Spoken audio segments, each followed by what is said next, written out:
The Arctic, still a mystery at the beginning of the 20th century. Could there be undiscovered land under the ice, a terra incognita? Reaching the North Pole was a real challenge. Many expeditions set out, risking their lives to be the first there, but none succeeded.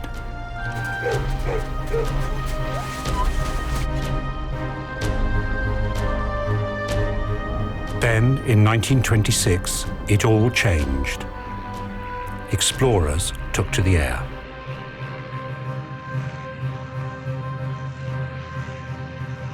The first person to reach the pole was Norwegian Roald Amundsen.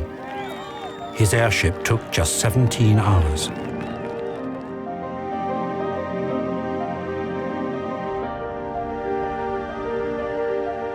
In 1931, another adventurer takes up the challenge. He wants to get to the North Pole in a submarine, under the ice.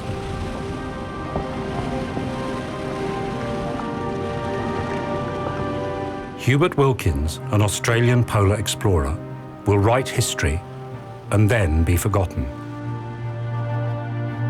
Until now, when modern explorers follow his footsteps, they're determined to find out why so little is known about Wilkins' legendary expedition and what happened to him and his submarine.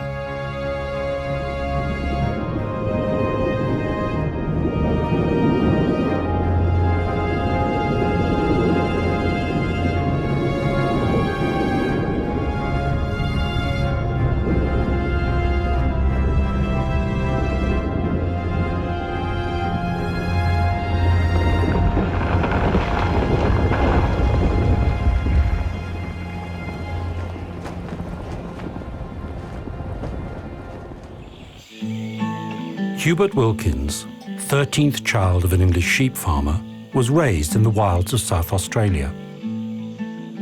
His first job, kangaroo hunter. Outdoor life in this parched land teaches him about the sun, wind and clouds. It also gives him a lifelong quest to understand how weather and climate work. He has other skills too, many self-taught. Pilot, photographer, cameraman, reporter. But his real passion is exploration, and this takes him all over the world. In 1928, Wilkins sets out on an epic journey, the first transarctic flight. It's more than 3,200 kilometers from Alaska to the northern edge of Europe.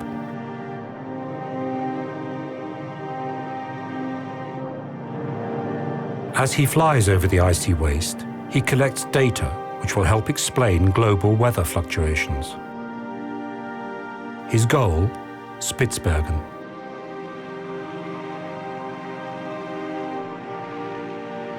"20 hours flying in a single-engined plane. It's a worldwide sensation." This pioneering flight earns him fame and glory, and a knighthood from King George V. From now on, he's Sir Hubert. New York gives him a rousing Fifth Avenue welcome.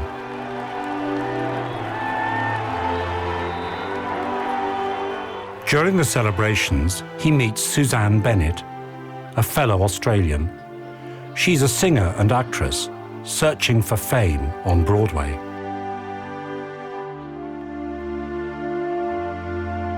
A few weeks later, they get engaged.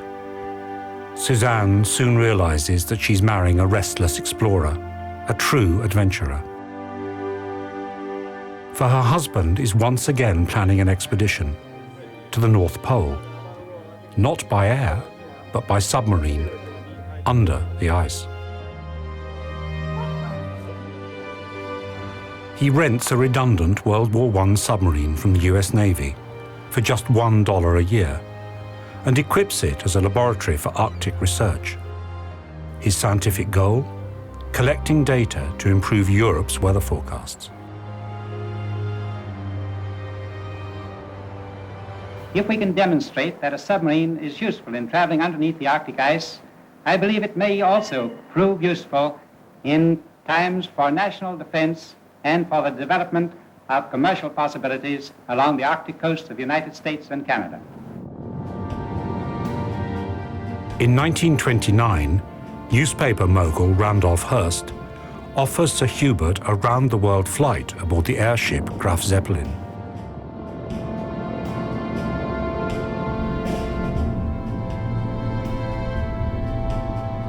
During this flight, Wilkins thinks of an idea that could attract financial sponsors for his planned expedition.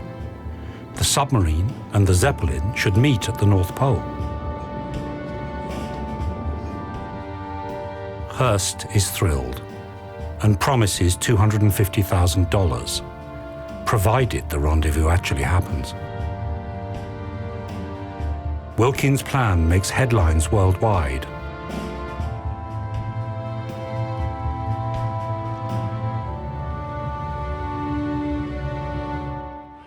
Walt Disney, too, is fired with enthusiasm.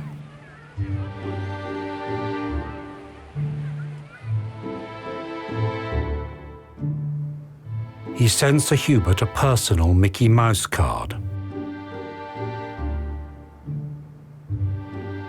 with best wishes for the expedition's success.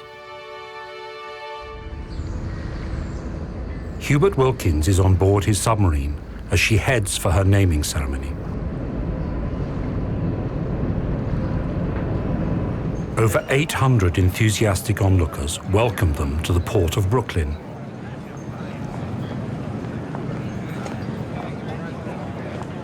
Guest of honor is Jean-Jules Verne, grandson of the famous French novelist. The French national anthem is played. Prohibition forbids alcohol. Lady Wilkins must christen the boat with ice cubes. Ship, I name you Nautilus. Go on your wonderful adventure. In your heart is great treasure. Bring that treasure safely back to me. She's called Nautilus, after the legendary submarine in Jules Verne's 20,000 Leagues Under the Sea. Wilkins fixes a bronze plaque to the hull. On it is Captain Nemo's motto, Mobilis in mobili, moving amidst movement.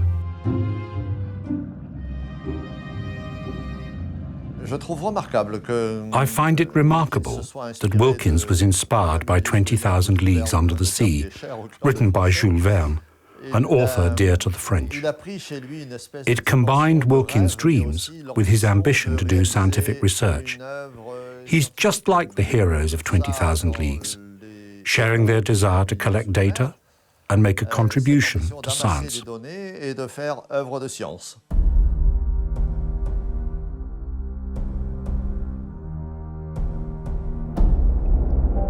Sir Hubert borrows another idea from Jules Verne. He converts the submarine's torpedo-room into an airlock. As air is pumped in and the pressure increases, the researchers' ears begin to ache. They try to equalize. When the air pressure inside is greater than the water pressure outside, they open the hatch. For the first time ever, scientists have direct access to the deep ocean. Now they can take samples from the depths.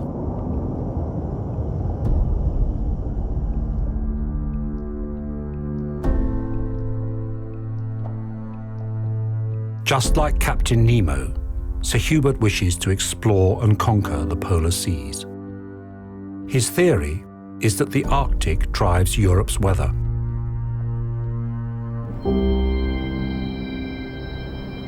On his submarine expedition, he wants to prove that the Arctic Ocean plays a key role in global weather patterns and determines our climate. He hopes his research will make long-term forecasts possible.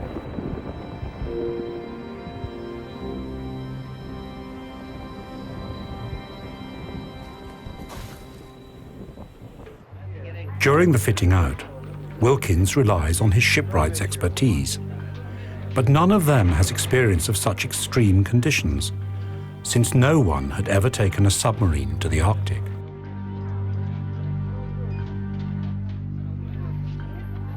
The plan is to build a wooden superstructure with skids, so the boat can slide along the undersurface of the ice. In case of collision with an iceberg, at the bow, they build a shock absorber. Wilkins also thinks of other possible emergencies. He's afraid of being trapped under the sea ice, so he designs a special ice borer to cut an escape hole to the surface.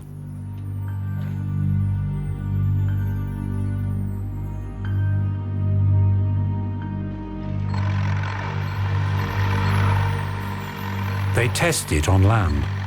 The drill should bore a hole through this ice block, but it sticks, and the designer has to help with a hammer. Despite this, Wilkins makes no improvements to the drill. The clock is ticking, and he wants to start his expedition during good weather.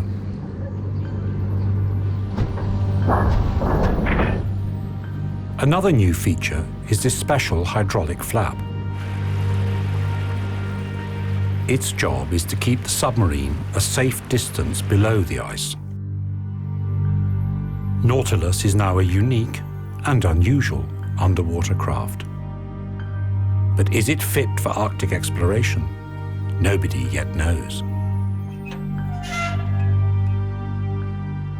You will have to judge it from its time. And judged from that time, it was quite, that was in some way a high technology. You had never before done a drilling of the ice from beneath, and you had never had a ram with this purpose to protect the U-boat from the icebergs. So that was quite new.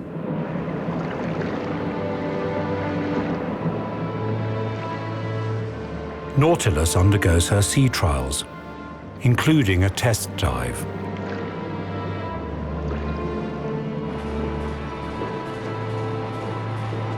Almost immediately, there's a problem.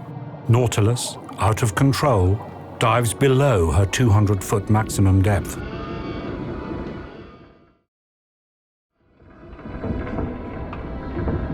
Captain Nemo immediately checks his boat. Can she withstand the water pressure? A major leak would send them all to a watery grave.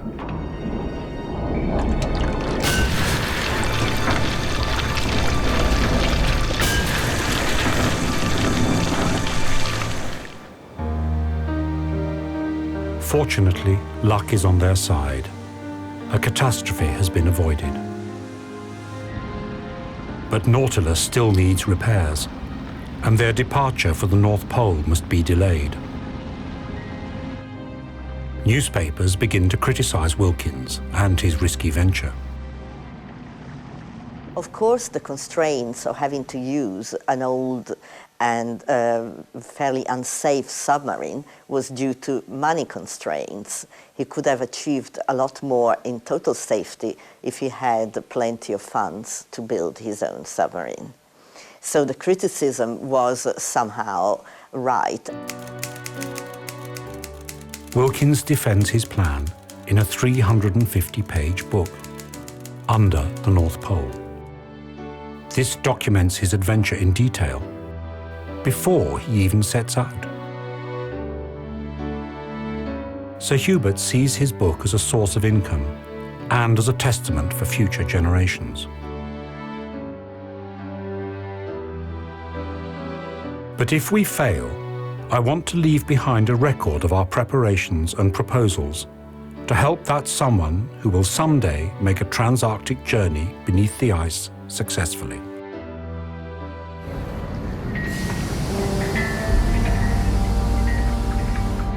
Nautilus and her crew of 20 leave New York. They're facing a voyage of more than 10,000 kilometers. Time is short. In just 2 months, the Arctic autumn storms will begin. Even if all goes well, it will take them at least 4 weeks to reach the North Pole.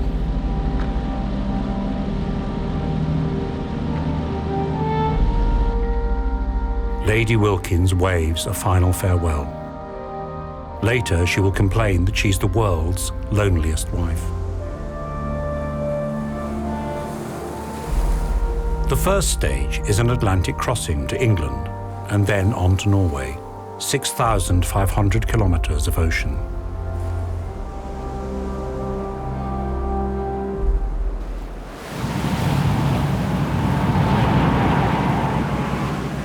A week after setting out, Nautilus is hit by a violent storm.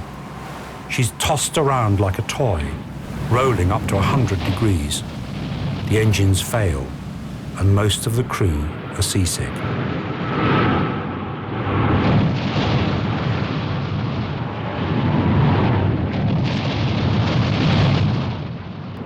They try to repair the engines, in vain.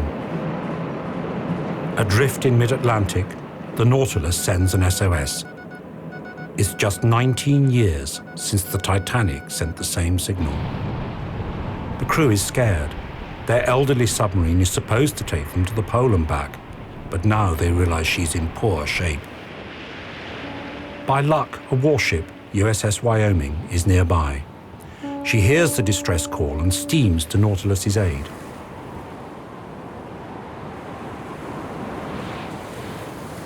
For hours, they attempt to get a line to the submarine.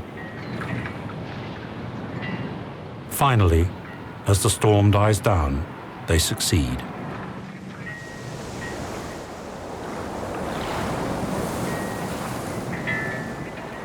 An officer from the Wyoming offers Captain Danenhauer a tow to England.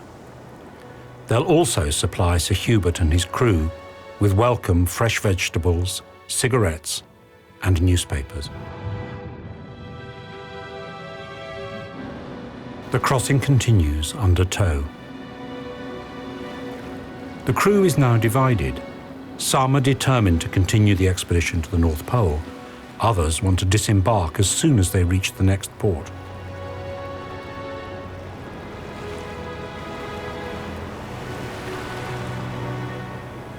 After 23 days, Nautilus finally reaches Plymouth in southwest England. She must, yet again, be repaired. Once more, the team loses valuable time. Wilkins is worried they won't be able to reach the pole before Arctic winter sets in. The omens aren't good. Repairs in dry dock take over a month, and the expedition is still almost 5,000 kilometers from its goal.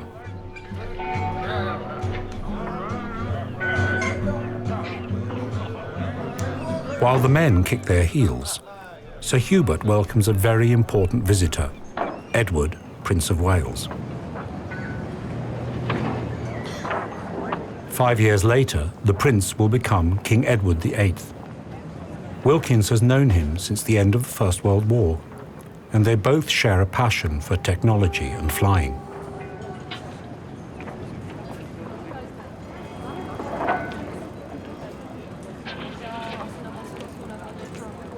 At last, the dock is flooded. Sir Hubert is impatient. Every hour counts as the shorter days and autumn storms draw nearer.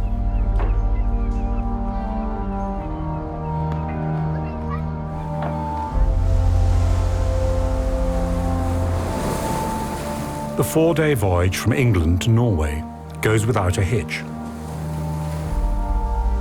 In Bergen, the crew makes final preparations for the trip under the ice.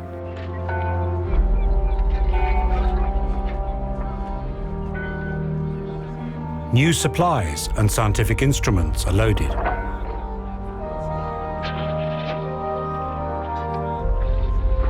More researchers join the crew.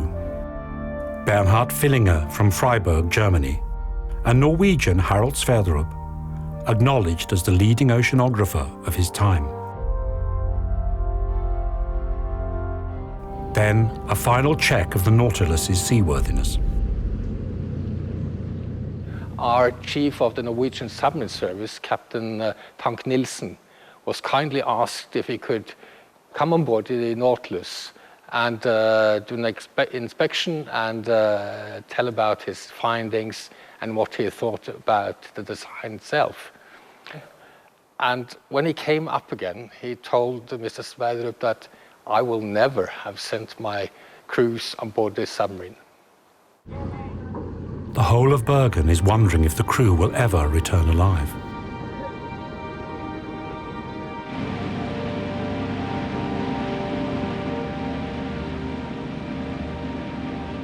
Wilkins receives a telegram from his sponsor, Randolph Hearst, asking him to cancel the expedition. He should try again next year with a more modern submarine. But Sir Hubert is undeterred.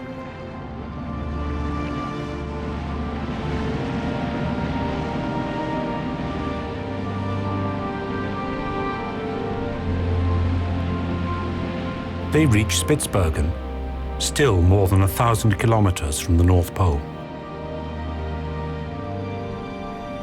For the first time, Nautilus meets drift ice.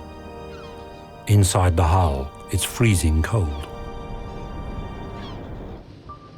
Despite this, Wilkins and his researchers start their work. Harold Sverdrup's particular interest is to find out if the Earth is a perfect sphere. To do this, he uses a special pendulum. Gravity varies from place to place. The smaller the distance from the Earth's center, the greater the force of gravity, and the faster the pendulum swings. Sure enough, close to the pole, the pendulum swings considerably faster than at the equator. It's thanks to Nautilus's pioneering work that we know today Earth is flattened at the poles.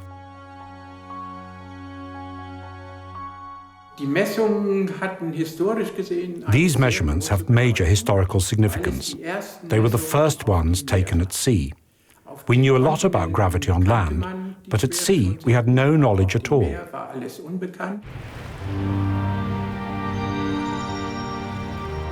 The nearer Wilkins and his crew get to the pole, the more unbearable conditions on board become. The temperature is below freezing. Everyone must keep moving to stop their arms and legs stiffening up.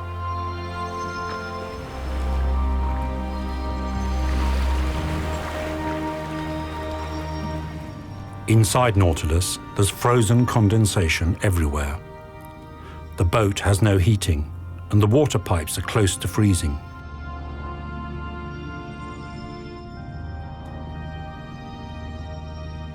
All the crew can do is tough it out.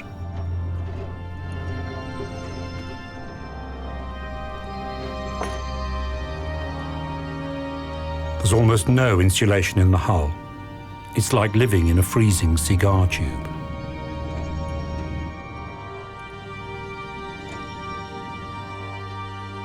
It is no wonder that the men eventually began to fear for their very lives.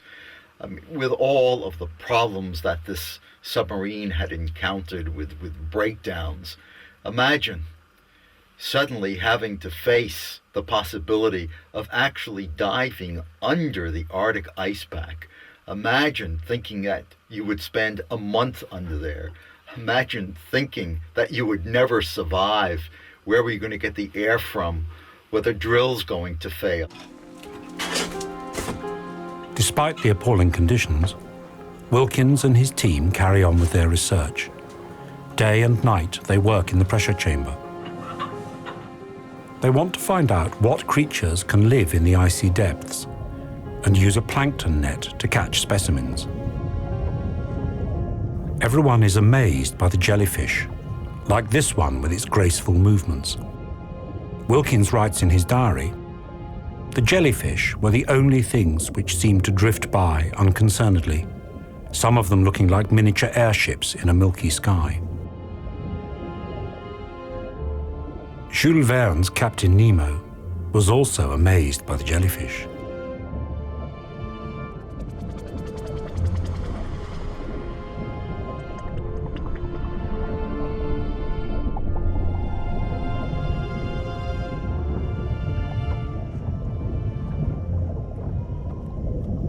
They did valuable scientific work for the very first time in the Arctic region, and importantly showed that science could be done from a submarine operating in that icy wasteland of the Arctic Ocean. However, science alone is not going to make the headlines. Randolph Hearst and his newspapers are waiting for the sensational moment when Nautilus makes her first dive under the ice. Sir Hubert writes in his private diary, "Without exception, the others in the vessel wanted to immediately turn back. To do so would be to admit complete failure." Wilkins gives the command, "Prepare to dive." A diver does a final inspection of the submarine's hull and rudders.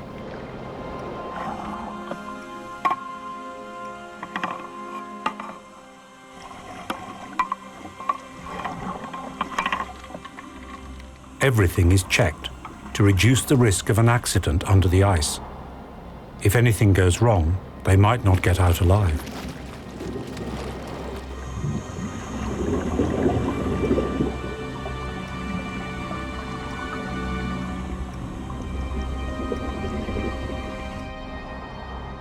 It's bad news. A vital part of the steering system is missing.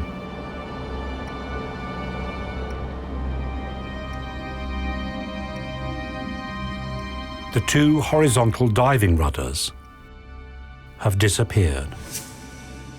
Without them, Nautilus is unfit to dive. How could this have happened?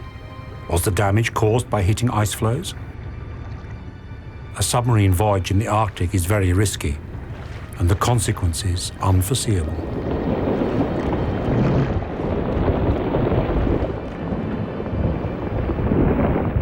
A rumor circulates among the crew. It's sabotage. Perhaps fearing the dive under the ice would prove fatal, one of the engineers damaged the hydroplanes on purpose.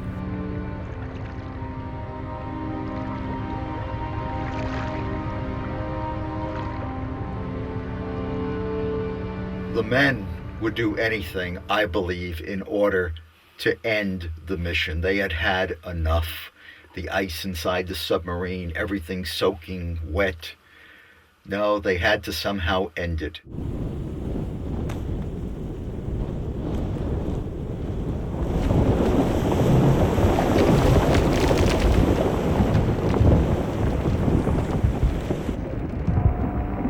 On the 28th of August 1931, Nautilus reaches the edge of the pack ice at 82 degrees north. They are still 800 kilometers from the pole. Despite the missing hydroplanes, Sir Hubert is determined to continue his mission, to show the world that a submarine can dive under the ice and reach the North Pole.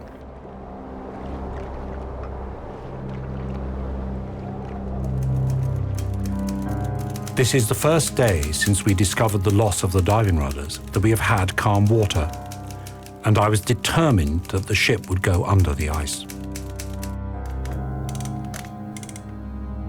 The forward ballast tanks are flooded. Nautilus's bow sinks low in the water. Then Captain Nemo orders full speed ahead and rams the submarine under the ice.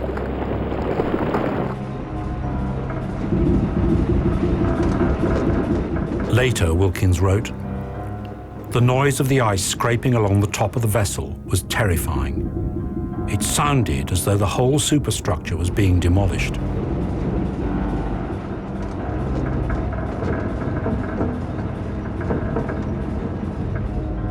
At last, the historic moment. Sir Hubert and his crew are under the Arctic ice cap, the first people ever to do this. They discover that it's much lighter under the ice than anyone had imagined.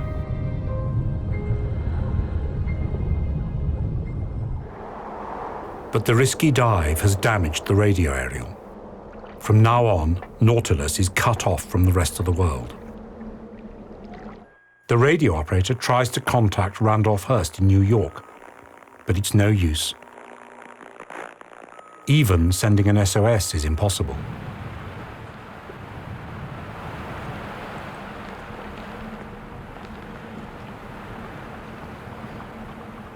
it's actually a very good point that Roald Amundsen made, which was if you are going on a polar expedition, don't have any means of communication.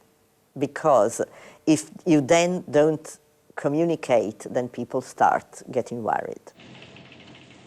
Back in the US, rumors fly. The submarine has disappeared.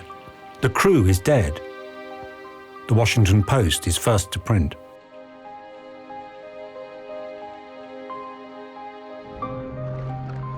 Now Wilkins has another problem. He needs proof that Nautilus has actually gone under the ice.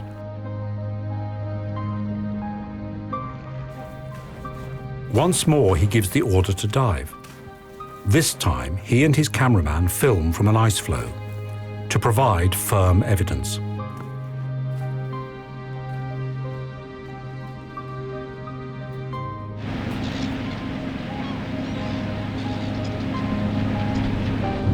Again and again, the captain rams Nautilus under the ice, but only submerges a few meters. Eventually, Sir Hubert has enough shots and stops filming. But he is afraid that just diving under the ice won't be enough to get his expedition on newspaper front pages.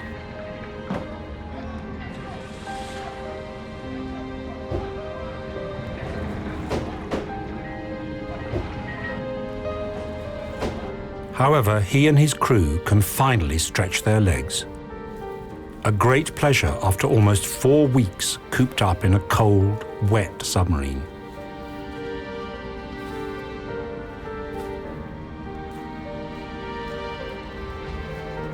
To find Nautilus's exact position, they take a fix on the sun, just as Captain Nemo did for his Nautilus. Fortunately, there are no clouds. If they can't see the sun, they can't calculate their latitude and longitude.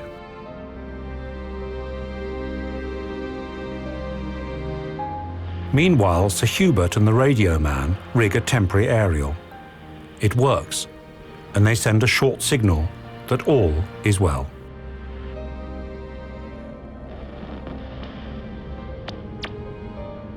Soon they receive a reply from Randolph Hearst, the expedition's backer in New York. Dear Sir Hubert, I am exceedingly happy to hear good news from you, but I feel continued concern about the welfare of yourself and your crew. I most urgently beg you to return promptly.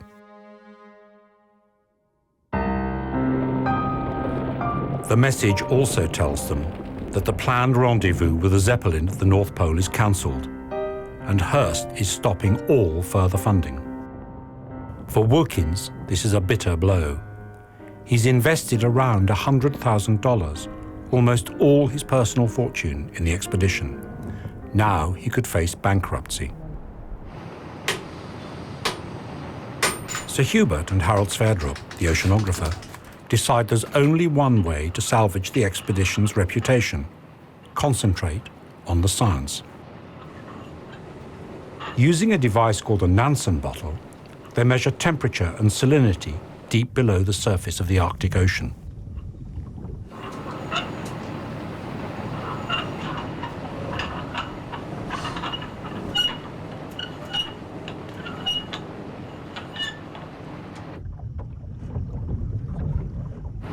A weight is dropped down the line.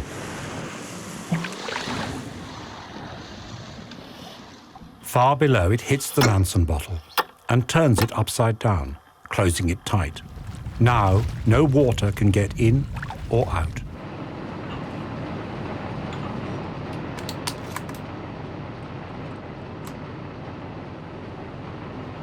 Nautilus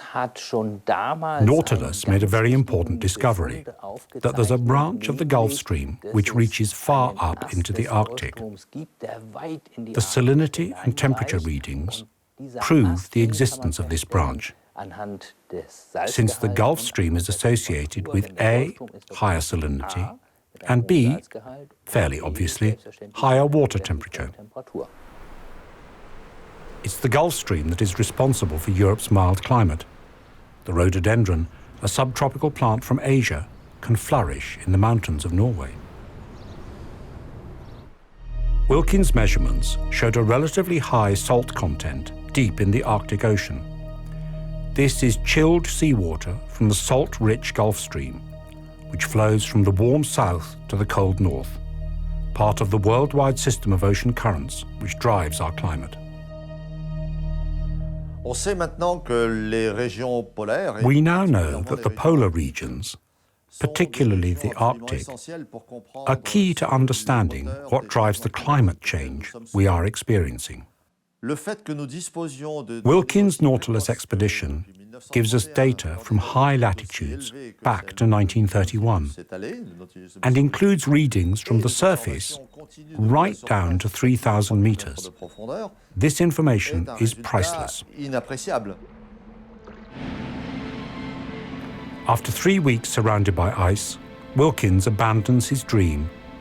Nautilus sets course for Norway.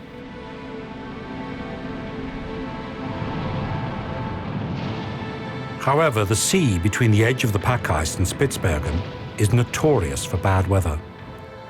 Once again, the submarine is hit by a severe storm. And once again, many of the crew are seasick.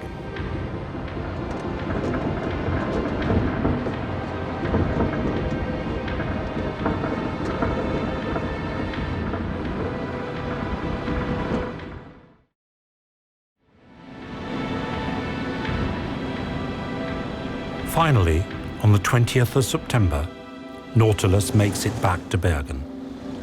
The crowd can hardly believe that the crew has returned alive. But another engine failure means the elderly submarine will voyage no further. The US Navy, who still own the boat, give the order to sink her off the Norwegian coast. A fjord near Bergen will be Nautilus's last resting place. The radio operator sends a final message. Goodbye, Nautilus, with all your discomforts. There will always be a warm spot in the heart of your radio man for the first submarine to penetrate the Arctic ice. Wilkins is already back in America, his dream of reaching the North Pole unfulfilled. The crew watch Nautilus make her last dive.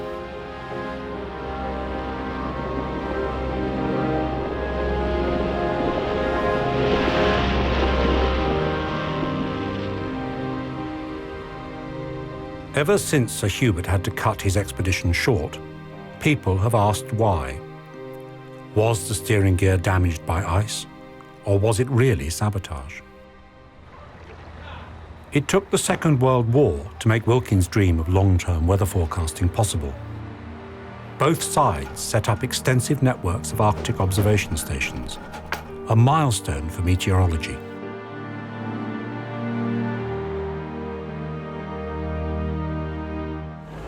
During the 1950s, there's another development, an important one for Wilkins' dream. The United States builds the world's first nuclear-powered submarine.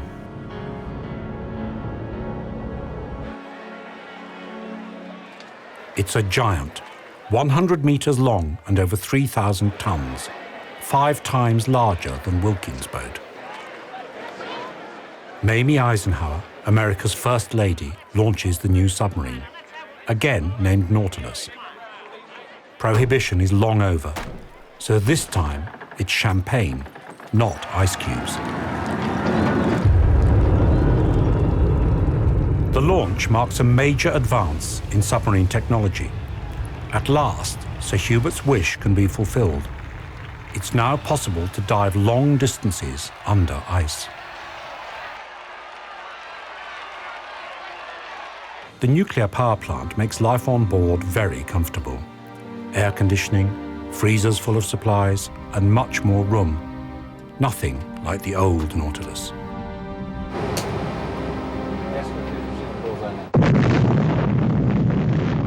Then, the Soviet Union launches the world's first satellite, Sputnik 1. The Americans have lost the first leg of the space race.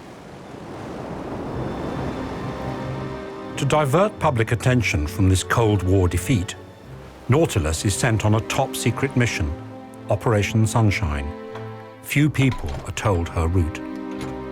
Following Sir Hubert's example, she sets course for the Arctic and makes the first ever dive beneath the North Pole, more than 3,000 kilometers under the pack ice. Shortly after this, she beats the target of 20,000 leagues set by Jules Verne's novel.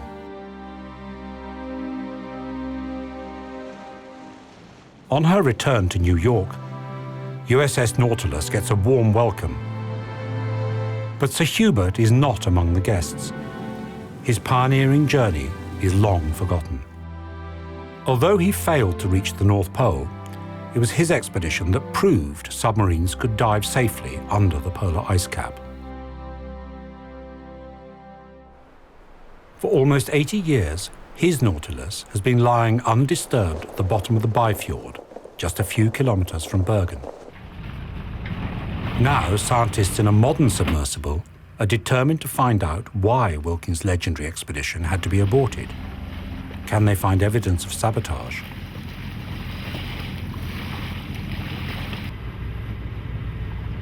Over the years, Sir Hubert's reputation has grown.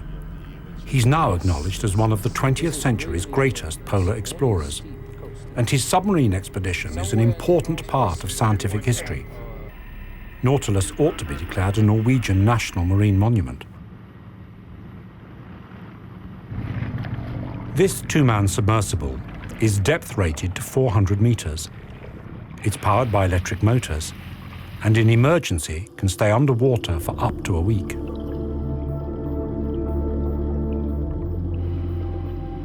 The water is murky. Light fades quickly in the first few meters.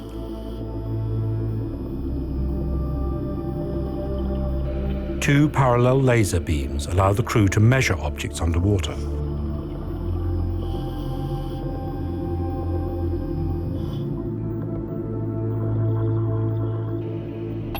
The Eagle has landed. After 30 minutes, the submarine lands on the bed of the fjord. On the surface, a mothership monitors the dive. 346 meters. Okay.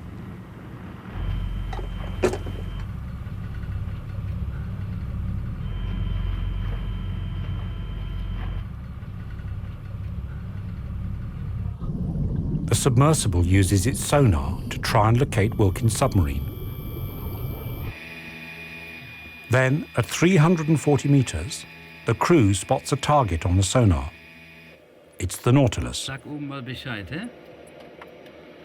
Okay, wir stehen davor. Wir haben die Nautilus gefunden.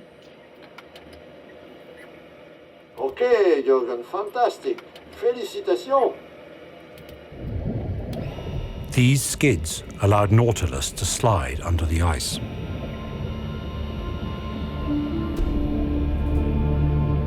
A hatch, Sir Hubert's door to the freezing Arctic waste.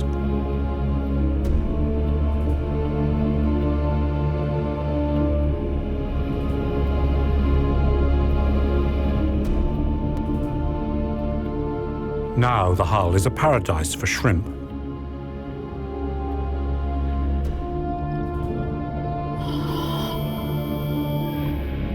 An anglerfish guards his territory. The flag on his strangely shaped fin attracts prey.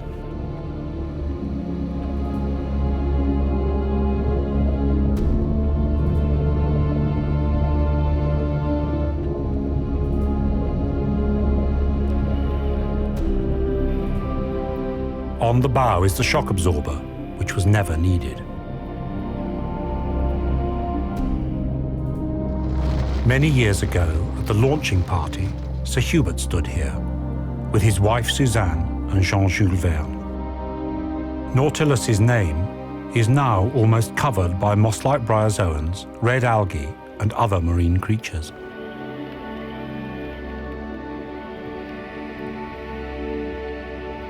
The big ice drill is well preserved. In an emergency, it would have been used to carve an escape route.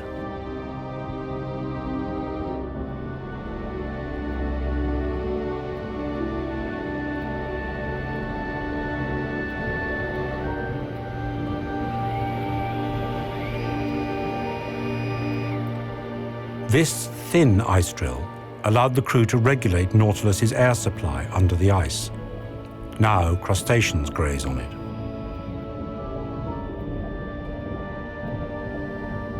The wooden deck rotted away long ago. So far, the researchers have found no evidence of sabotage. They are particularly keen to examine the stern of the submarine. This is where the hydroplanes were before their mysterious disappearance. Was Nautilus's steering gear deliberately damaged? Is the sabotage theory true?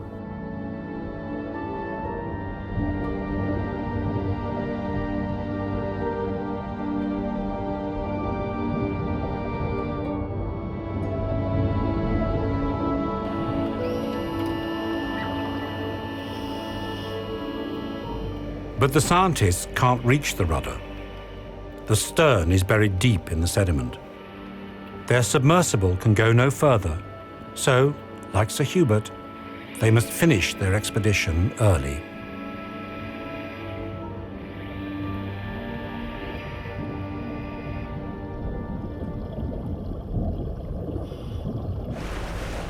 A salvage vessel equipped with an ROV, a remotely operated vehicle called Argus, comes to help. Fortunately, the team has a detailed construction plan of the Nautilus. This allows them to work out exactly where they should dig in the silt. The ROV operator is Halvor Morn. Very strong built.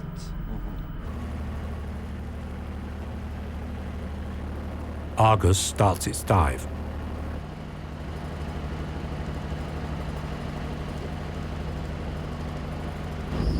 Command sent down this umbilical cable, guide it into the depths. A special suction pump will excavate the silt around the Nautilus's stern. Once it's clear, the scientists can examine the crucial mounting points to which the hydroplanes were once attached. They wait for evidence. Will it prove that the diving rudders were deliberately sabotaged?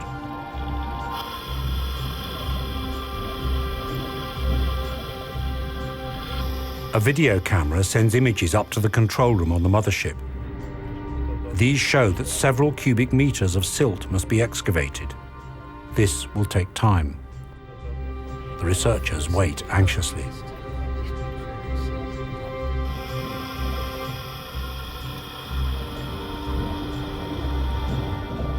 Clouds of silt make it difficult to see. Argus's pumps are at full power, but can't dig deep enough. Once more, the team has to abandon their search. Back in Bergen, they talk to the Norwegian Navy's most senior submarine technical officer. It's very likely that if the Nautilus had been plowing through very dense ice with small icebergs lying all the way along, the supports, which seems to be very thin, might have been damaged or bent inwards, and then the whole thing could have been started. Whether it was sabotage or not, the essential thing is that Nautilus had lost her diving rudders, used to regulate dive depth, so she couldn't dive safely under the ice. It would have been suicidal. Crew, scientists, Wilkins, all would have been lost, but they all came back alive. That in itself is a great achievement.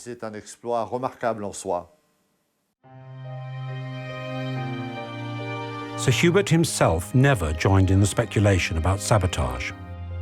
Even in old age, he still dreamed of making another submarine expedition to the North Pole. In October 1958, he met James Calvert, captain of the nuclear submarine Skate. Wilkins suggested that he should take his boat to the pole in midwinter. Sadly, just 6 weeks after this photograph was taken, Sir Hubert died, aged 70.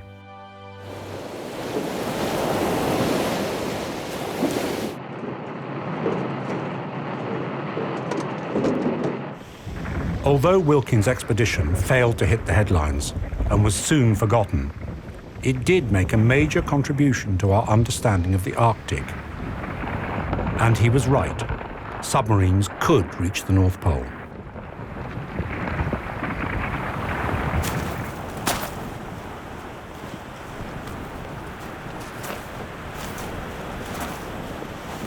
Captain Calvert uses this historic moment to thank his hero, Sir Hubert Wilkins. On this day, we pay tribute to one of the great men of our century. He spent his life in the noblest of callings, the attempt to broaden the horizons of the mind of man.